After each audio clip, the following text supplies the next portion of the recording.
Welcome, songwriting brethren, to Geek Salad's Retro Movie Reviews from the Geek Salad Podcast. I'm Andy. And I'm Mike. And we continue Geek Salad's April Disney month with another look at another Disney documentary. This is actually our fourth documentary. Yeah. We squeezed in as many as we could. So we're going to try to squeeze one more in before the end of the week. Yeah. I.e. the end of the month. We'll see how that goes. My time has become incredibly limited lately. But tonight we are talking about the Sherman Brothers, which will be the topic of our upcoming podcast. Mm-hmm. And the 2009 documentary, The Boys. Not to be confused with the Amazon Prime series based on the comic book. Yeah, this one is far less bloody.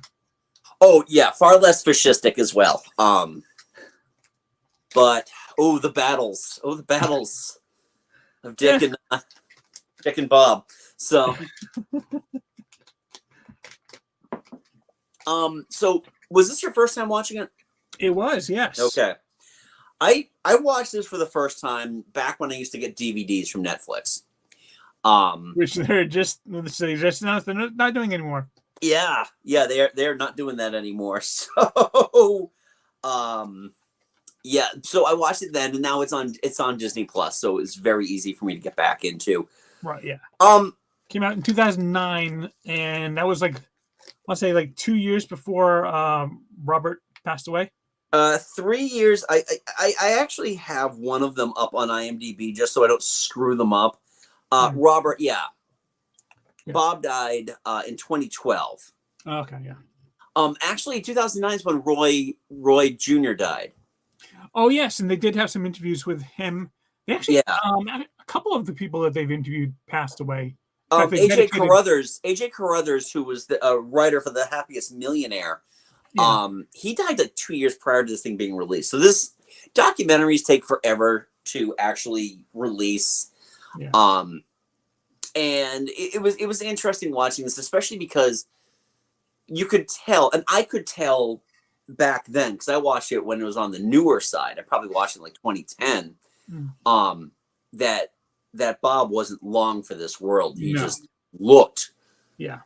He looked terrible, and and Dick has got all the energy of he's got all that divorced dad energy. Yeah. Well, widowed dad.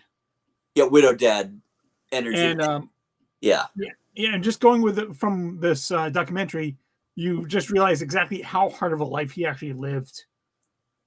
Which one, Bob or Dick? Well, Bob.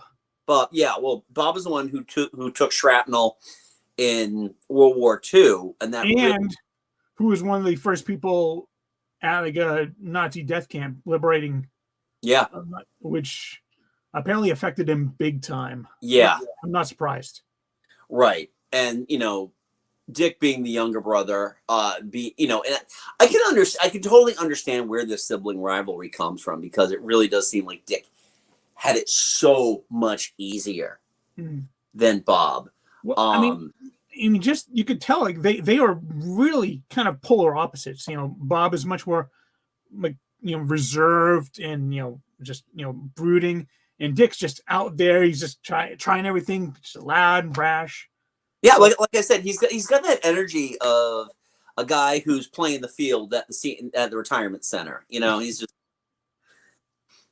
Again, this documentary came out 14 years ago, so I don't know. I haven't seen current pictures of Dick or video of Dick. I've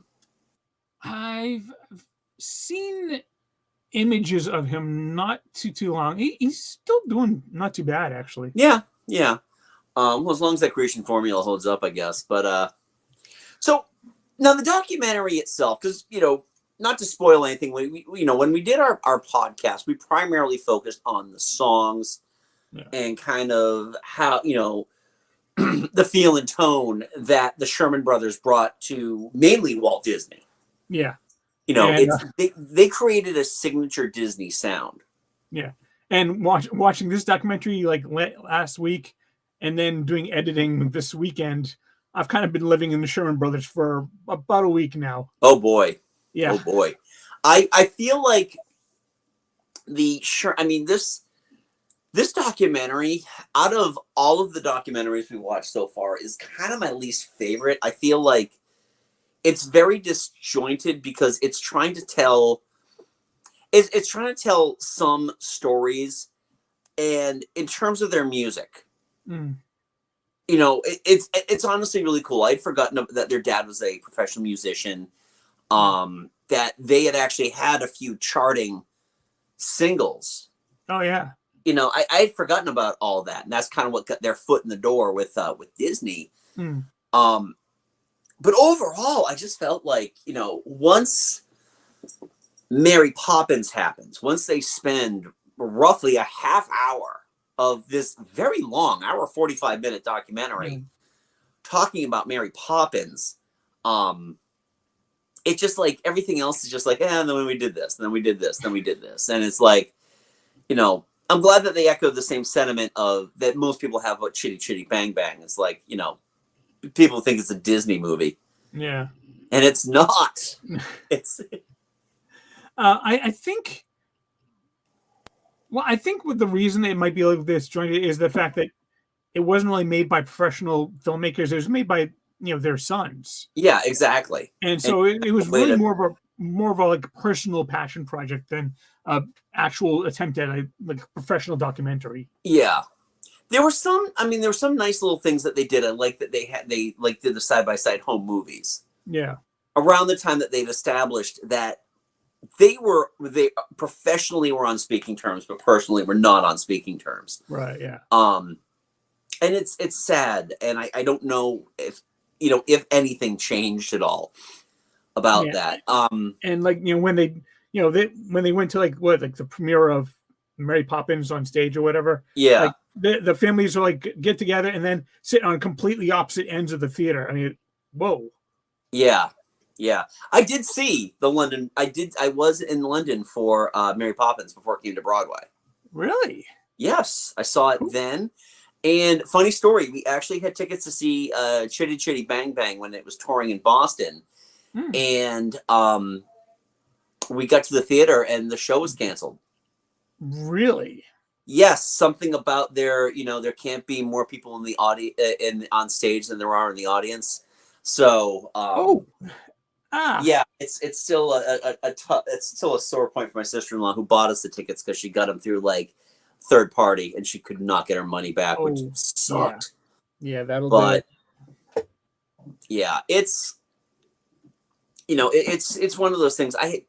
I said this before when we were talking about the Sherman Brothers on the podcast that I really don't have a great love for Chitty Chitty Bang Bang. I mean, we all think that Mary Poppins is practically perfect. The musical itself is really, really cool. I saw things that you'll never be able to see a community group do, like in terms of, oh God, why can't I remember? Bert does a dance on top of the proscenium. Oh. Like he's actually rigged so he can walk up the side of the proscenium and upside down do the step in time dance from the top of the proscenium and then walk back around. It's a really cool effect. I think the flying effect's really cool too. I've heard amazing things about it. Yeah.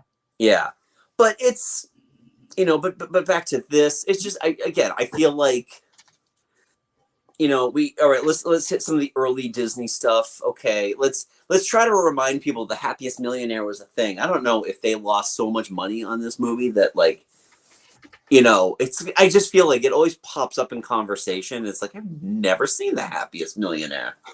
I haven't either. It's on Disney Plus. I don't know what the hell we're waiting for, but it's. You know why? It just feels to me to be like one of those 1960s Disney movies that is pure cheese and probably not in the best way. Yeah. I do remember the theme to That Darn Cat. I totally forgot. Cat. Yep. And all this stuff with Haley Mills. And Haley Mills as Haley Mills in Haley Mills. I did think it was interesting the fact that the their initial audition for Walt was like they had the Strummin song sung by Annette Funicello and Tommy Kirk. Oh yeah.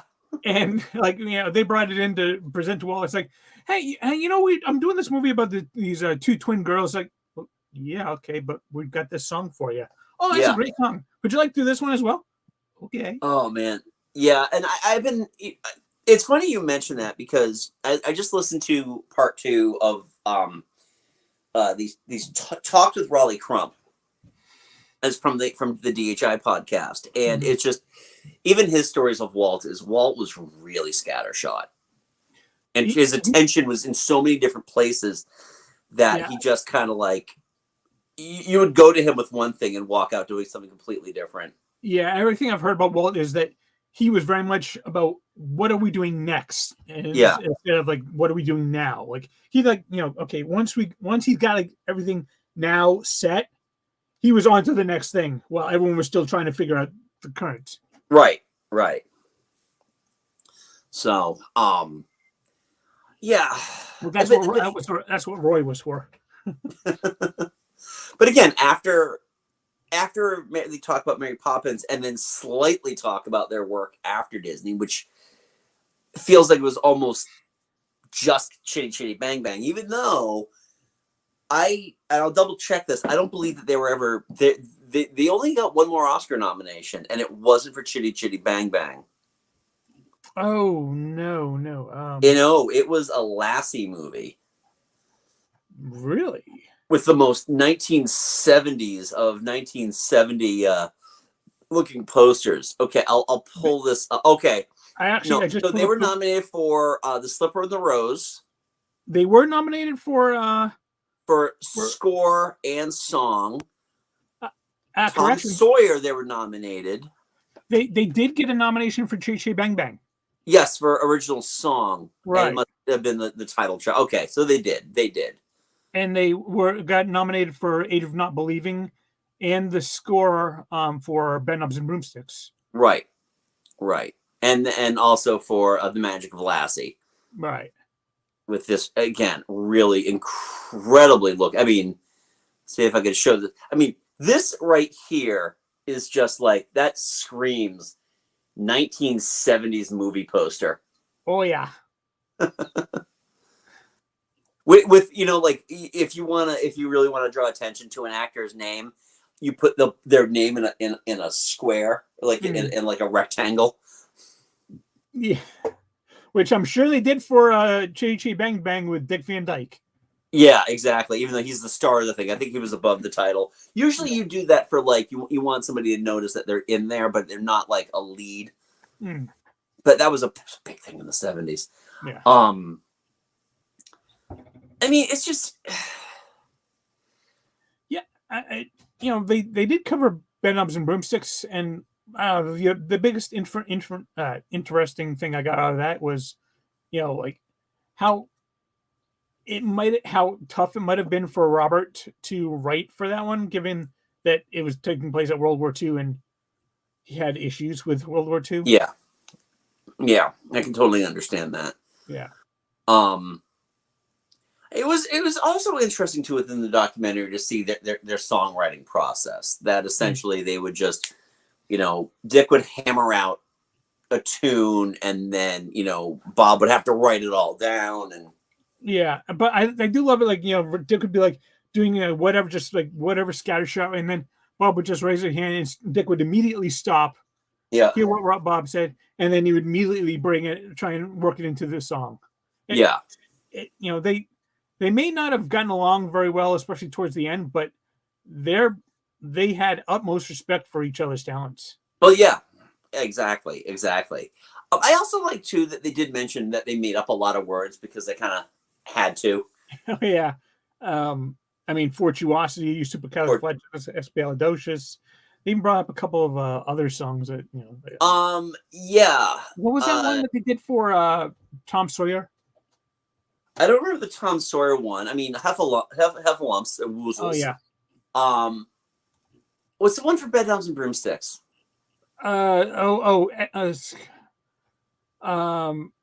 Substitutionary locomotion. Yes. It's a fun song.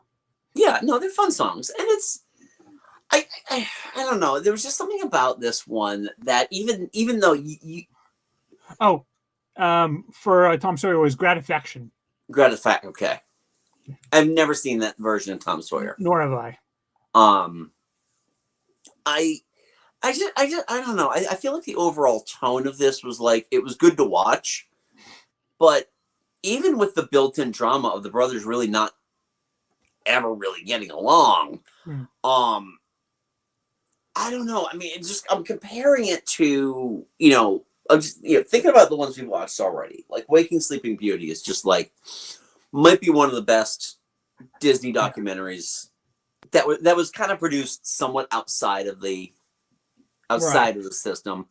I thought that worked very, very well. It told a very compelling story, whereas this is it's just kind of the beat for beat for beat. My parents emigrated here.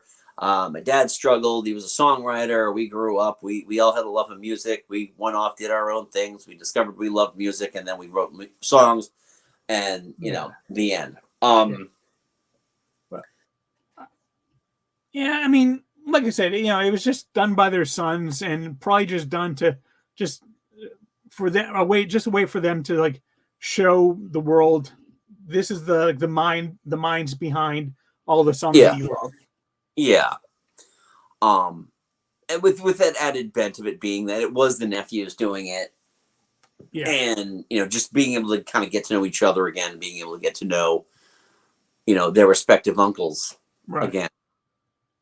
I mean, overall, it wasn't bad. I feel bad because I really don't have much to say about it. It was there. Yeah, it was fine. I think next week's not next week's later this week's that one, the last one we're doing, might have a similar tone to Waking Sleeping Beauty, considering it was directed by the same person. Right, that's true. Yeah, I think that one's it's got a very compelling story, and so probably, even if for some reason if we don't get to it next week, we will definitely get to it, or the end of this week, we'll definitely get to it next week. Yeah. I will extend out. It's really been kind of all of my shit going on. Got a vacation and directing a play. That's a lot going on. Exactly. I am a very busy boy right now. I am so taking the summer off. I can concentrate more on my first love, this show. So I thought you meant me. But yeah, so much we got to do. But yeah, I watched it. I probably got another 14 years or so before I have to watch it again. It's a nice, informative documentary, but it's not really a compelling documentary of any kind. Right. I kind of feel like, based on what we're seeing now, I would love for this type of exploratory type of documentary to happen, maybe with some of their more seasoned directors, or even some of their Imagineers. I would love to see, like if they took, because they've done like small things with the Imagineer story, but they were like, we had this guy and he came in and he did this. We had this guy came in to do this, but if you think about some of the Imagineers that have really like pioneered the parks and all that, and dedicate a documentary to them. When I was on Disney Plus looking at other documentaries they had, like Frank and Ollie, that came out in 2005, or no, I think it was 1995. It ain't new. That's all I'm gonna say. Personally, I would love to see a documentary on like Mark Davis. Yes, his thumbprint on the parks is unbelievable. Right. All right. I'm going to look at this. Something on Raleigh Crump would be really cool as well. I think Raleigh Crump would be incredible, because Raleigh Crump is, and I'm listening to this, like his interviews right now. Okay. Frank and Ollie came out in 1995. Really? Yeah. Wow. Wow, I thought it was a lot more recent than that. Yeah, no, 1995. What else they recommended to me here? The Sketchbook. Oh, it's a docu-series, 1 season, 2022. I mean, if Oh, you wanted, there's 23-minute things about how to draw different characters. So, like, if just you looking wanted, at like, if you want an unofficial documentary, the Sweatbox. Yeah, If you can find yeah, it. that's one I really need to check out. I know it's like usually like on and off of. Well, I mean, I've got a copy, so Yeah, if you need it's to, I on can and off of YouTube. Okay. Yeah, I mean, I could probably throw it on like a Um, thumb drive and give it to you if you wanted. okay. Yeah, I might want to check. I might want to check that out. That was directed by Trudy Styler, right? Is that Sting's Sting's wife? wife. Yes, Yeah. yes, it was. Okay. Well, Yeah, I'm just looking. What's that? I directed more like she filmed everything and just I think just kind of cut it together. So I guess that's Yeah, direction. that's direction. Yeah. Okay, so here's what I'm intrigued by, and I'm sorry, this is we don't have much to say about the boys, so let's talk about some other Disney documentaries here. Walt and El Grupo. I do remember hearing about that one. The U.S. government sends Walt Disney to South America on a goodwill tour. I think it's more of they offered it to him and Roy was like, go, because that was right. I believe that was right during the Disney strike. It was during the Disney strike because again, the talking about DHI, it was this is when Herb Ryman went with him. Yeah. Roy was just like, go get out of here so I can take care of the strike and make him exactly. Your being here doesn't help us, Walt. No. Again, if you manage to get a hold of this documentary, they go over what he did at like a big, huge, like company-wide meeting at that, and that did not help things with the strike at all. Yeah, no, I know, and I've read the book. I've read the Neil Gabler book. So, I mean, back to the Sherman Brothers. This is fine. This is fine. I mean, I also feel too we're kind of shortchanging the documentary because we still have the upcoming podcast where we're going to talk more. We're going to go more in depth in the songs. Yeah. So I'm assuming that'll be up pretty soon, right? Yeah. Trying to narrow down which songs to use from which one is a little bit harder. And our adoring audience will not mind if you have to skip a few. Yeah, I was trying to go with more covers because if I use covers, they're much less likely to be copyright strikes. Right. But exactly. There's some songs that are just so obscure that there's no way to get covers for them. Right. So I'm like, what? You know what? The funny thing is too, Warner Brothers has always been our issue. Yeah. When it comes to copyrighted stuff. Right. Disney, I have found in my editing that Disney is not as bad in terms of demonetization as let's demonetize this too. Yeah. As Warner Brothers is. Warner Brothers is ferocious. And I can understand. I mean, they're sold off for parts at this point, so yeah. But I mean, I don't know. Do you have anything else to say about the boys? And it was kind of a shorter discussion. And the only reason why we're doing this on Monday is because I could not get around to watching this until I didn't end up watching it until Saturday. I'm like, we should be recording this right now, but I'm like watching it instead and just tired and stuff. Yeah. But anyway, so that's the boys. Come hell or high water, we will do a fifth one of these. If it's Friday, it's Friday. If it's next week, it's next week. And that is going to be Howard. Yes. The documentary, which was produced by Walt Disney, about the life and music and works of Howard Ashman. Yeah. Directed by Don Hahn, who did Waking Sleeping Beauty. It's like we're coming full circle, Mike. Yeah. This one, I've been both interested in watching and not interested in watching because I know it does not have a happy ending. Well, no, it doesn't. I've already seen it. I saw it when it first came out. I was very intrigued by it because he is we'll talk about that later, but it leaves you on a more positive note than you might think. Yeah, I mean, legacy. But anyway, that's another story for another review. So, so we want to know, have you seen The Boys? What is your thoughts on this one? If you haven't seen it, are you a fan of the Sherman Brothers? Is there a specific Sherman Brothers song that you really love? And is there a deep cut Sherman Brothers song that you really love? I'd be very interested to hear that. Leave a polite comment below. This is your first time, welcome to Geek Salad. You can check, we do this every week. So if you want to get those, keep watching these reviews, just hit that subscribe button, give this button a big thumbs up just to help us in the algorithm. You can even hit the little bell so you get notified whenever we release our weekly videos. Mike and I also host a little podcast called Geek Salad. You can check that out wherever you get your podcasts, Stitcher, Spotify, iTunes, Google Podcasts. We are there if you are on iTunes. And please, you don't have to listen. Just give us the 5-star review. It just helps us out immensely. But please listen to an episode anyway, because we talk about a lot of different stuff. If you want to follow us on the socials, we are on Facebook at Geek Salad Podcast, and on Twitter, Hive, and Mastodon at Geek Salad Radio. And yeah, I'm still using those until they completely burn out. But yeah, so until next time, I'm Andy. I'm Mike. Go forth and be nerdful. We'll talk to you later, and have a magical day.